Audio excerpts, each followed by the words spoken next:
Bonjour, mon brief du 10 avril 2019. On commence par un petit aperçu sur la séance du lundi dernier. Une baisse, moins 0,57%. Donc le taux d'index ne parvient pas à terminer sa série positive qu'on a observée la semaine d'avant.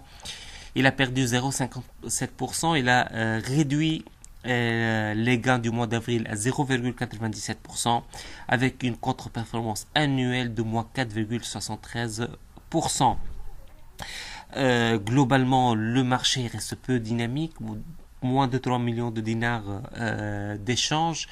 Les étrangers sont toujours vendeurs, en particulier près de 4000 titres vendus SFBT durant la séance du lundi.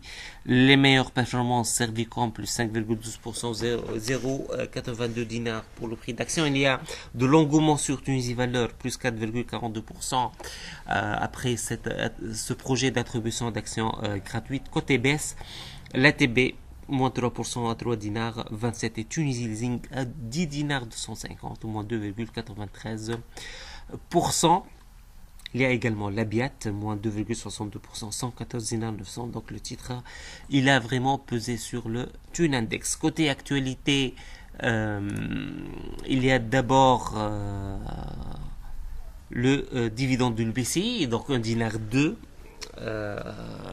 On était à 1 dinar en 2017, donc c'est une très bonne nouvelle pour les actionnaires de la banque. Il y a également un déficit de la balance commerciale, donc il est à 3,9 milliards de dinars au mois de mars 2019, on était à 3,6 milliards.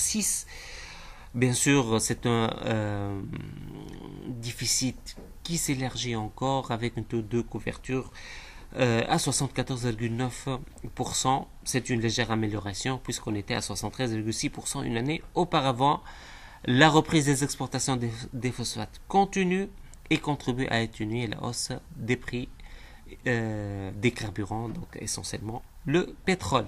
Il y a également une nouvelle concernant PGH et suite au décès de son fondateur Feu Abdelwahab Ben Ayed. Donc le conseil d'administration va se réunir aujourd'hui selon les informations de Business News avec comme président du conseil d'administration M. Khaled Bourisha et comme vice-président de ce conseil M.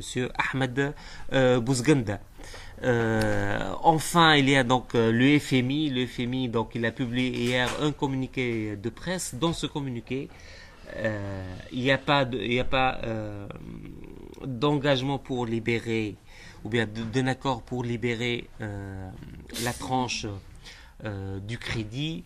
Il y a des négociations qui vont continuer à Washington selon le FMI. Il a réduit donc ses prévisions pour la croissance. On est à 2,7% seulement pour 2019.